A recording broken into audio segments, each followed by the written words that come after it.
Una vez más, acá en Palsur vamos a dialogar con personas que se referencian con algunos temas en particular que tienen que ver con la protección de la soberanía y en este caso vamos a hablar con Horacio Tetamanti.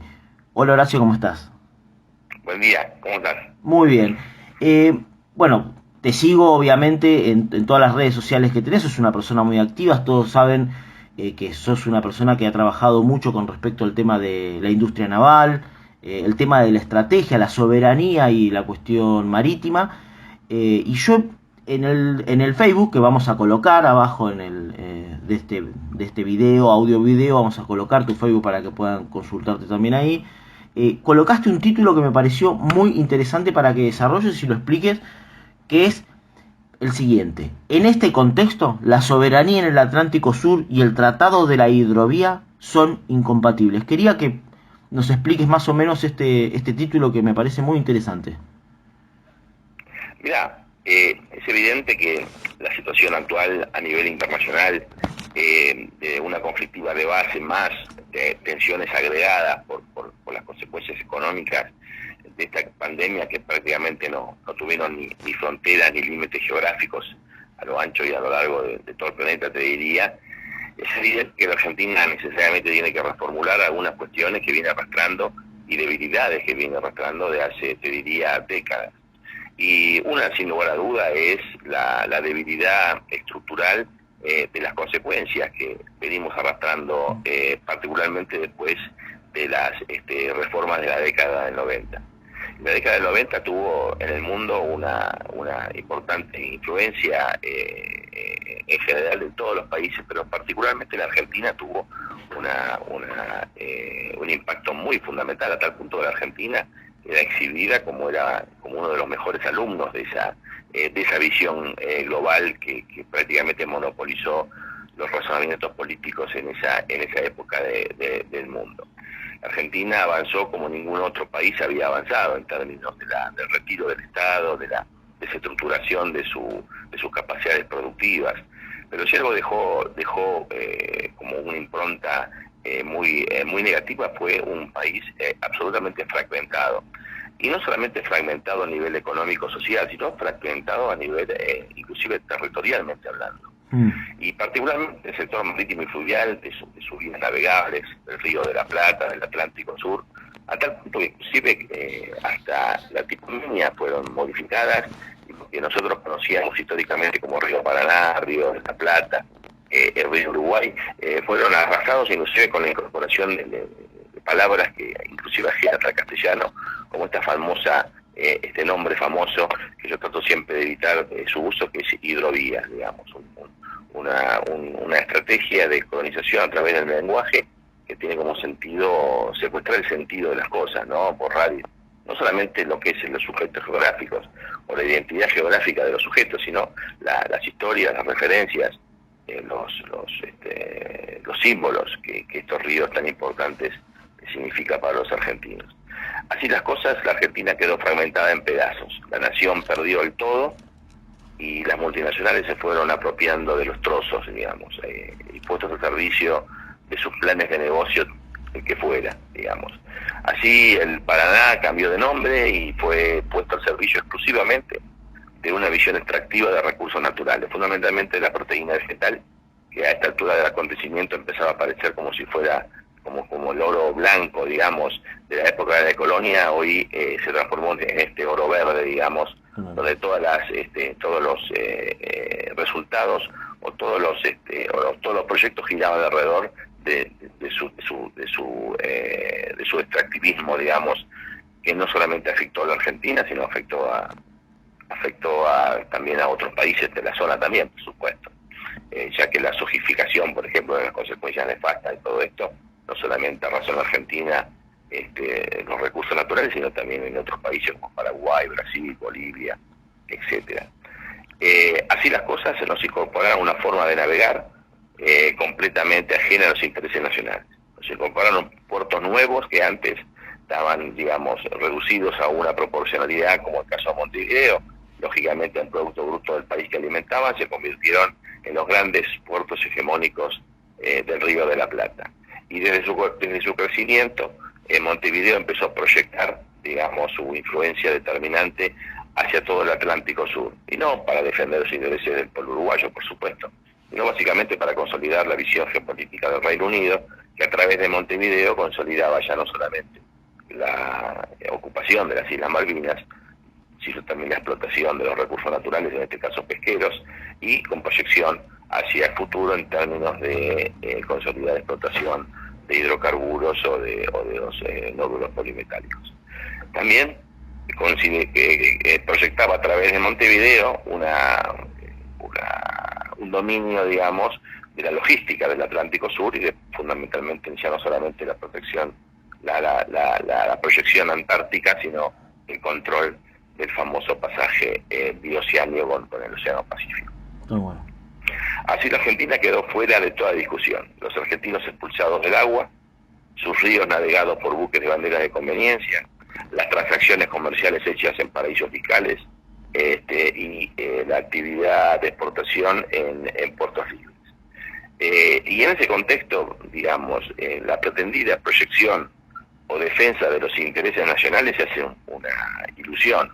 La historia enseña que el Reino Unido, que fundamentalmente es un imperio logístico, desde la época de las colonias hasta ahora, consolidó su proyección antártica, desarrollando estrategias muy consistentes en el dominio del Río de la Plata. Sí, si algo enseña la historia de la geopolítica de esta zona del mundo, es que no hay posibilidad de controlar el Atlántico Sur si antes previamente no controla uno el Río de la Plata. Por eso yo siempre digo que el Río de la Plata es la llave geopolítica para proyectar los intereses o las defensas de los intereses argentinos en el Atlántico Sur. Yo siempre digo que es la mesa de arena para el adversario, no está dividida en diferentes lugares, no es una mesa para el Paraná que utilizan los exportadores de grano, no es otra mesa del Río de la Plata que utilizan los monopolios de transporte de contenedores, o no es el Atlántico Sur, que es una mesa de arena que maneja básicamente la geopolítica de Londres, sino que es una misma mesa de arena, es un mismo sistema geopolítico donde es indiferente o indivisible, digamos, lo que sucede en el Paraná no es indiferente a lo que puede pasar en el Atlántico Sur o en el Río de la Plata. Es un sistema, digamos, donde uno tiene que articular una presencia de control consistente que le permite ir articulando proyecciones hacia el Río de la Plata y desde el Río de la Plata hacia el Atlántico Sur. Por eso digo que la Argentina desestructurada, con un tratado de hidrovía que justamente es del año 93 y que tenía como objetivo fraccionar y fragmentar a la Argentina en pedazos, ese tratado, las consecuencias que tiene sobre la situación actual, donde la Argentina prácticamente ajena y impedida del uso de sus aguas, a tal punto que, por ejemplo, la Argentina no tiene un acceso libre al mar. ¿Cómo qué? Para poder salir del Río de la acceso al mar libre, es decir, para poder salir desde la Argentina, fluvial, desde el puerto de Buenos Aires y llegar al mar, uno tiene que pedir permiso al puerto de Montevideo. Es decir, en términos náuticos, la Argentina se convierte, a pesar de ser del quinto país del mundo en frentes marítimos y fluviales, se comportan los hechos como un país mediterráneo. El rompehielos Irizar, si tiene que ir a la Antártida, tiene que previamente solicitar autorización de operativa al puerto de Montevideo para alcanzar la Antártida. Inclusive con algo mucho peor, un canal que por acto propio nos obliga a navegar al norte, cuando realmente nuestros problemas están en el sur. Si ningún país va a tomar en serio a la Argentina cuando reivindica su Atlántico Sur, cuando por acto propio se obliga a navegar al norte. ¿Y por qué? La pregunta, soy una persona totalmente neófita, no tengo ni idea. ¿Por qué el Irizar, para ir a la Antártida, por ejemplo, como el ejemplo que puso usted, le tiene que pedir autorización a Montevideo? Porque al salir de Buenos Aires tiene que tomar el canal del Indio. El canal del Indio es un canal muy largo, muy complejo, muy peligroso, que generalmente se hace a través de la ayuda de lo que se conoce como prácticos. Y estos prácticos se embarcan en el puerto de origen, en el caso podría ser el puerto de Buenos Aires. Ahora, llegar a Montevideo tiene que bajar, no van navegando el práctico hasta la Antártida. tiene que bajar al puerto, tiene que desembarcar una vez que terminó de guiar el buque a través de los meandros de los canales estos artificiales que nos ha impuesto el Consenso de Washington. Tiene que solicitar bajar a tierra, y para bajar a tierra tiene que venir a buscar una lancha de bandera uruguaya, y la lancha de bandera uruguaya para salir del puerto uruguayo tiene que pedir permiso, tiene que mediar una decisión administrativa y por esto también es tan importante el tema del dragado nacional y esto que se ha instalado por suerte. Pero por supuesto, porque no solamente tenemos cursos de navegación al servicio de intereses extranjeros, sino que también todo lo que es el mantenimiento y la explotación de los ríos argentinos se hacen a través de empresas extranjeras. Claro, y la planificación. Claro, la definición estratégica de la forma de navegación debe ser ya por el Estado, que es más importante de quien draga, porque dragar es una tarea menor. Por eso nosotros estamos impulsando el Canal Magdalena, ¿no es cierto? Que podamos alcanzar las profundidades atlánticas a través de canales soberanos que nos permitan tener independencia en una cuestión no menor como es el acceso libre al mar, ¿no? Y ahora con respecto, bueno, obviamente no vamos a hablar de gestiones en particular, pero bueno, en este caso tenemos que hablar de cómo ves vos la situación actual en esta gestión, que en este sentido de alcanzar una soberanía, bueno, vos has sido muy crítico con el decreto 949, ahora hay una especie de impasse, una supuesta estatización o algo de eso. ¿Cuál es tu opinión con respecto a todo este contexto? Mira, yo creo que lamentablemente, particularmente en el sector de transporte, no se había producido un cambio de gobierno. Es decir, cuando el presidente Fernández toma el gobierno ya en fines del año 19, particularmente por razones que yo no conozco o por qué tipo de acuerdo, se había pactado evidentemente una continuidad de la política de Macri. En transporte, el cambio del ministro Dietrich al ministro Meoni prácticamente no significa un cambio de política, sino un cambio de nombre para continuar y terminar lo que el gobierno de Macri no había concluido. Como por ejemplo, a pocos meses del nuevo gobierno, lo que se hace, se renuevan las concesiones a las multinacionales del puerto de Buenos Aires, que no habían sido alcanzadas o terminadas de hacer por el gobierno de Macri, lo termina hacer el gobierno de Fernández. A partir de ahí también rápidamente se colocan las páginas oficiales del Ministerio de Transporte del proyecto de dragado y de entrega de la soberanía del Paraná que se había desarrollado durante el gobierno de Macri. Es decir, el ministro Meoni venía a concluir la entrega del río Paraná de la misma forma que estaba pactado, que no es otra cosa que reeditar el modelo de la década de los 90 que había impulsado tanto Cavallo como Menem, que es la entrega de la soberanía y la privatización del río Paraná y del río de la Plata, porque no es hidrovía es otra cosa, es un sujeto distinto, eso es un fraude lingüístico. Claro. No estamos hablando de hidrovía, estamos hablando del río Paraná y del río de la Plata. Sí. Bueno, a partir de ahí se publica ese famoso decreto 949, que es justamente eso, ¿no? Es la revisión del mismo modelo de avanzado al futuro, que tal vez por el hecho de haberlo hecho el día de la muerte de Maradona, se especuló que eso no hubiera generado ningún tipo de reacción popular, porque si hubiera pasado como estaba planificado, tal vez ya estando un partido, el río ya hubiese sido entregado y de pronto, como decía Macri, ¿no? Si pasa, pasa, y hubiera pasado. Pero bueno, por alguna circunstancia particular, frente al reclamo de algunos y concientización de otros, se fue levantando una cuestión que se fue rápidamente tomando todo público, que generó mucho rechazo, digamos, ese 949, y a partir de ahí es como que esa política entró en una especie de barranco, de una barranca en caída libre, digamos, hasta que hoy estamos en lo que estamos hoy, ¿no? Sumergidos en una gran desorientación, digamos. El gobierno ya no sabe de dónde ir, trata de hacer parche sobre parche, trata de calmar la ansiedad de la gente diciendo que se estatiza, cuando en realidad no se ve con claridad que esto suceda realmente así, y que además la discusión no pasa por quién traga o deja de dragar, sino que realmente, es decir, quién va a definir cómo y a quién y a servicio de quién se usan nuestros ríos. Y así estamos, al menos con dos cosas muy positivas. El Magdalena, que había sido cajoneado y sepultado, ya hoy podemos decir, salvo que esperemos que el diálogo no meta la cola, que si Dios quiere antes de fin de año tendremos ya esa obra tan importante que ya de por sí en sí misma es un cambio muy importante geopolítico en la Argentina, diría el más importante de los últimos 100 años.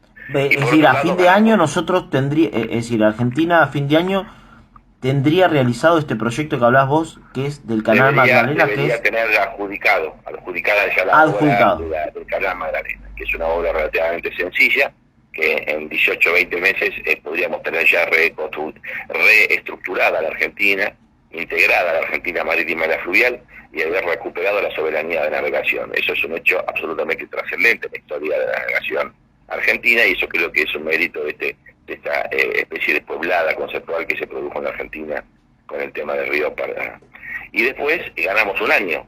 Esta especie de administración interina por parte de la Administración General de Puertos, que dicho ya de paso no es garantía de nada, porque es básicamente la concentración de esos intereses de las multinacionales, es como poner el zorro a cuidar el gallinero, pero lo hecho es que es una estructura estatal, por lo tanto, más allá de esto, es un paso adelante, y yo creo que hay que seguir presionando para que finalmente se haga lo que tiene que hacer de una vez por todas, y que se cumpla lo que prometió el presidente, que de una vez por todas la Argentina establezca una especie de agencia federal con amplias facultades para poderse hacerse cargo de los ríos.